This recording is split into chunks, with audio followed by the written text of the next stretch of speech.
In questo video dirò alcune cose che a molti non piaceranno, però se c'è una cosa che odio è illudere la gente, far pensare a tutti di poter raggiungere qualsiasi obiettivo e non funziona così in ogni campo. Quindi, come odio quelli che ti promettono di diventare ricco facilmente, odio quelli che ti dicono che diventerai un atleta in un anno.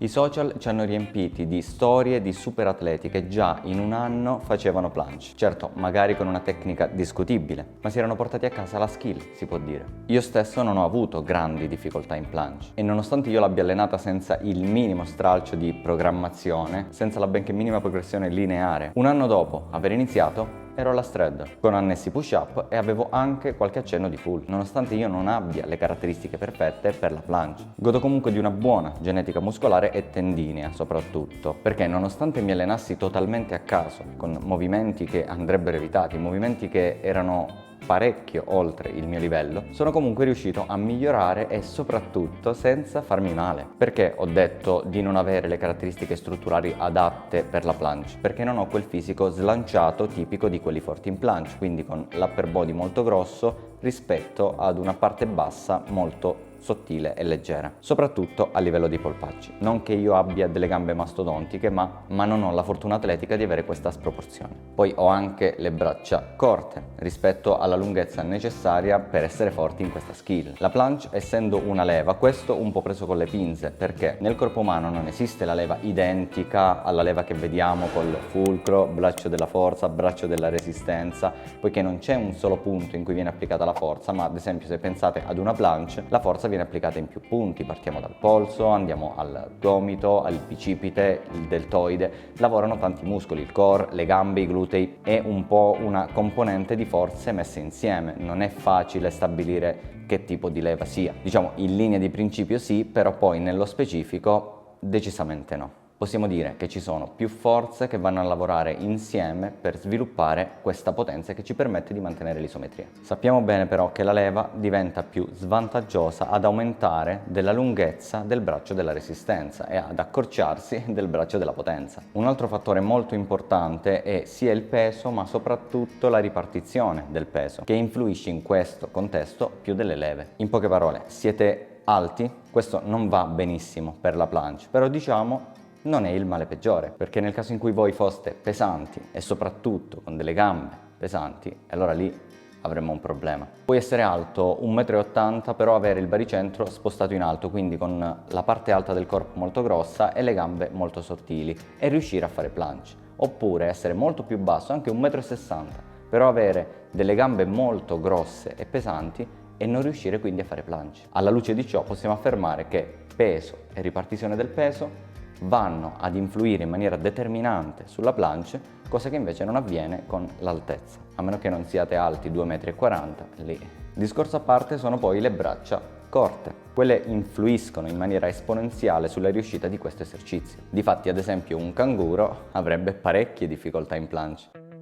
Ora, visti tutti questi fattori da considerare, proviamo a rispondere alla domanda: quanto tempo ci vuole ad imparare una planche? Sappiamo benissimo che le tempistiche sono soggettive, che ogni persona ha i suoi tempi, ogni persona ha il suo condizionamento, non si può definire un tempo preciso nel quale sicuramente apprenderemo planche. Ma a linee generalissime oggi cercherò di darvi più o meno quella che è una tempistica in base alle mie esperienze e quello che ho visto negli anni. Devo dividere per forza le persone in 3 categorie. So che ci sarebbero tantissime divisioni in più da fare, 3 sono poche, però per dare delle tempistiche generali dobbiamo generalizzare un attimo. 1. Gli estremamente portati. 2. I normodotati. 3. I non portati. Gli estremamente portati sono quelli che hanno sia caratteristiche fisiche favorevoli, sia una buona genetica, in quanto ha tendini forti e muscoli che si sviluppano facilmente, oltre ad avere anche una buona componente neurale, quindi di sviluppo della forza massimale e di coordinazione neuromuscolare. Insomma, un mix, una serie di fattori, ragion per cui solo una persona su non so quante, forse su 1000, ha queste capacità. Questi soggetti riusciranno a raggiungere una planche anche in 12 mesi o anche meno. Ovviamente il rischio infortunio nelle progressioni veloci è sempre molto alto, a prescindere da quanto siamo portati e da quanto siamo talentuosi. Andare veloce non è mai una buona scelta. Perciò mi sento sempre di sconsigliare l'approccio frettoloso, perché non ha senso. Anche nel caso in cui notassimo di essere portati, andare con calma e per gradi sarà un beneficio per gli anni dopo. A meno che voi non abbiate intenzione di allenarvi solo per un paio d'anni e poi smettere, allora lì vi dico spingete al massimo finché ce la fate e poi a un certo punto mollate tutto. Però se il vostro obiettivo è quello di allenarvi per la vita, di fare questo come stile di vita, e allora andiamo calmi. I normodotati o normali. Questa categoria rappresenta, penso, circa il 90% dell'utenza, quindi le probabilità che tu, che stai guardando questo video, sia in questa categoria sono altissime. Le caratteristiche dei normali sono varie e solitamente possiedono solo uno dei vantaggi prima descritti, o quello di una ripartizione del peso favorevole, oppure dei tendini e muscoli forti, o una capacità coordinativa elevata, ragion per cui i tempi medi in questa categoria oscillano tantissimo. Però possiamo dare delle tempistiche generiche che vanno dai 2 ai 4 anni per raggiungere la versione full della plancia. Poi per farla bene.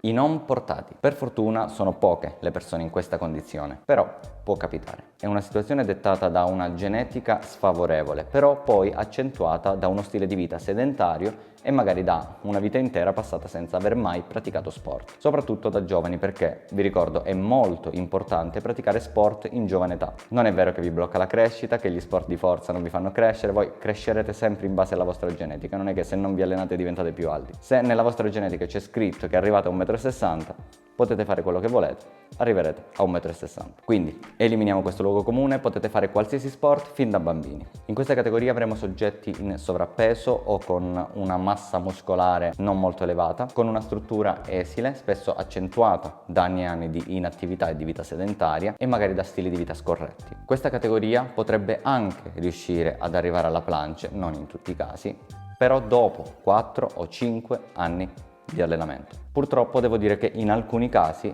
non ci si arriva mai. È triste, lo so, ma la planche fa parte di quelle skill che non possono essere apprese da tutti. Sto facendo a questo proposito un'analisi tra skills raggiungibili da chiunque e skills non raggiungibili da chiunque. Ho analizzato in uno scorso video il muscle up e vi ho spiegato perché secondo me è una skill che può essere raggiunta più o meno da chiunque, salvo eccezioni particolari. La penso diversamente per quanto riguarda la planche. Credo sia una skill molto genetica, molto di predisposizione, molto di lavoro specifico e di fortuna anche ad avere dei buoni tendini per sostenerla. Se questo video ti è piaciuto ti chiedo un like, arriviamo a 400 almeno e facciamo salire questi video, che mi sto impegnando parecchio per portare informazione in questo sport. Un'informazione fatta in maniera interessante ed originale, non le solite cose che si vedono da anni, o almeno ci provo. Quindi se ti va di supportarmi, lascia un like, lascia un commento, cerca di aiutarmi con i video. E che dire, ci vediamo nel prossimo, se ti è piaciuto.